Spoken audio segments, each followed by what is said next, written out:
What's going on, New York Giant fans? Welcome back to another Roster Bubble Series video. Please hit the like button, comment, and subscribe. Turn on post notifications so you know when a live stream pops or a video drops. Appreciate y'all coming back. Also, share this out as well. Training camp is very close by, but it's still the dead time in the NFL offseason. So sharing this out, telling a friend to tell a friend, whatever, communication-wise, gets more people to this video, gets more people to this series and this channel overall, and we do appreciate it. So another roster bubble video, another profile. What I do in these videos, I take a player that's on the cusp of being cut. I go into the background, competition, how they could win a roster spot, how they could lose a roster spot, and then a prediction at the end. So today's profile is Colin Johnson, who a lot of Giant fans should be familiar with. Colin Johnson was drafted by the Jacksonville Jaguars in 2020, fifth-round pick to be exact.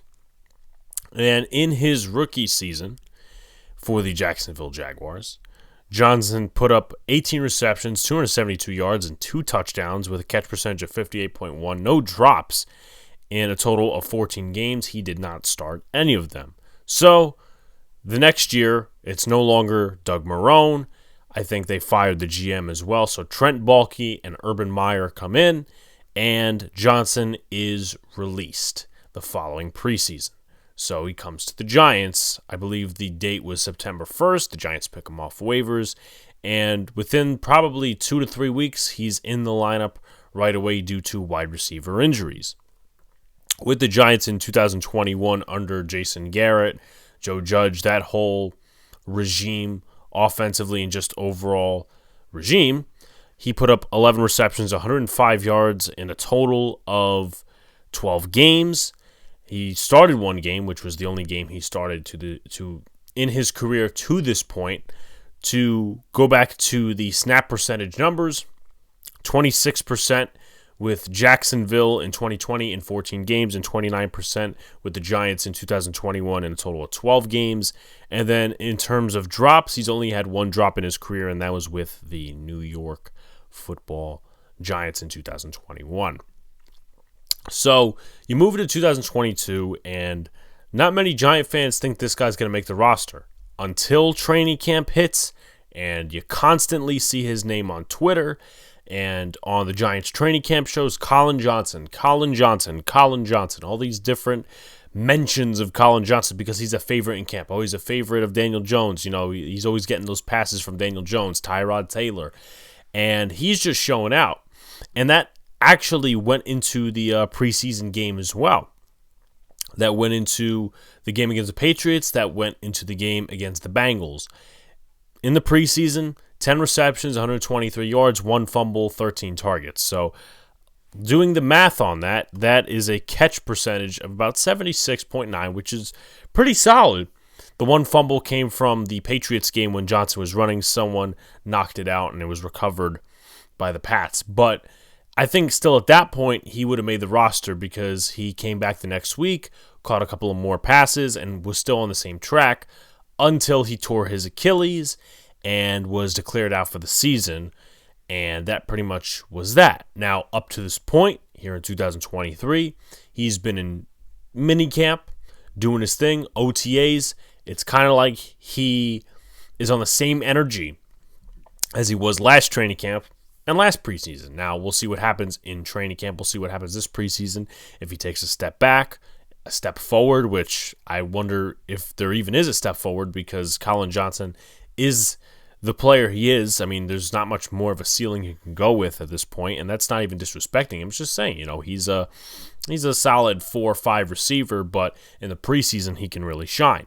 And I find it interesting because he's a 6'6" receiver, about 220 pounds, but he's also got speed, which obviously has helped him almost make the roster last year and make a couple of different plays as well. So he can both yards after the catch maybe a little bit, but also if the Giants need a 50-50 guy, he is that guy.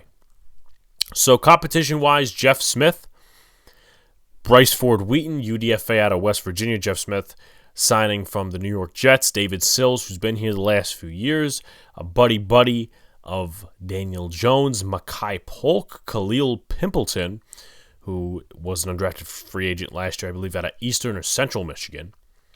Jaden Mickens, who was a returner with the Jaguars. He may have been teammates, actually, and don't count me on this, but he may have been teammates with Collin Johnson with the Jaguars. He was also with the Bucs as well. And Jamison Crowder, who was with the Jets the last few years, also the Bills and Washington. We just did a video on him, so please check it out. How can he win? Staying healthy and having the same energy, and if not better. 10 receptions, 123 yards. I would argue that he was the second best receiver for the Giants last preseason, sitting behind one guy, and that's Alex Bachman, who is no longer with the team. I believe he is now with the Houston Texans. We'll see what he does over there, but shout-outs to him, the preseason warrior. But anyway, staying healthy and having the same energy, it looks like he's continuing that. And I think the NFL is moving away from taller receivers. He's got speed, so that matches this scheme already, and it's matching the future of the NFL. But once again, the NFL, I think, is moving away from taller receivers. And if he could at least have the speed and the hands, I think that'd be pretty good. 76.9 catch rate, I mean, that's pretty good. Can provide versatility on special teams. Just the tackling, in terms of special teams, snap percentages over the last few years, 2020 with the Jaguars 44% and 36% with the New York Giants in 2021. So whatever way you can help on special teams, that's usually how backup receivers also make the roster. It's not just the hands, the touchdowns, the this, that, and the other thing. It's what they can do on special teams, shoestring tackles, popping a ball out, returning as well. I don't think Colin Johnson's going to be much help in terms of returning because I don't think he's really ever done that, going back to his days at Texas as well.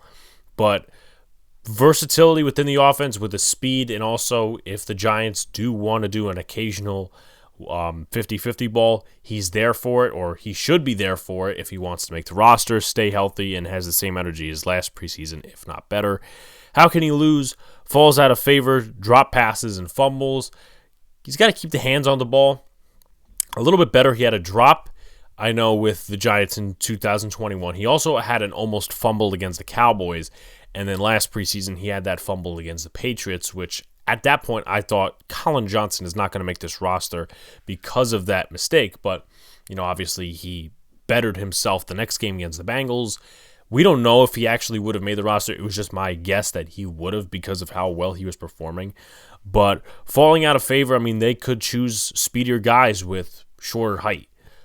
Guys like Khalil Pimpleton or Bryce Ford Wheaton or Jamison Crowder. There's a couple of guys that have more experience than Johnson, may have more speed than Johnson as well, and may fit this offense just a little bit better. So falling out of favor is something that he should avoid, and how you fall out of favor is lack of health or dropping passes or fumbling passes, and you don't want any of those. So just to recap, how can he win? Stay healthy, has the same energy as last preseason, if not better.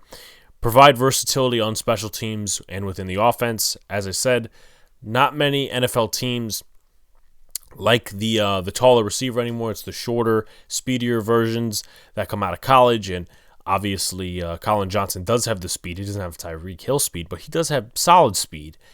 And then how can he lose? Falls out of favor, drops passes, or fumbles the football.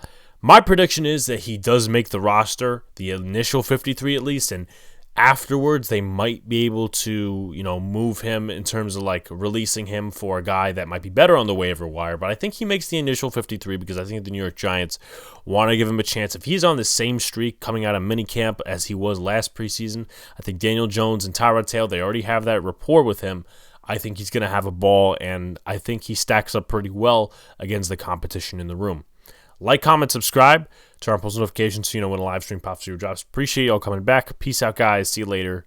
Stay cool. We'll be doing one of these every day until the middle of training camp. See you next time.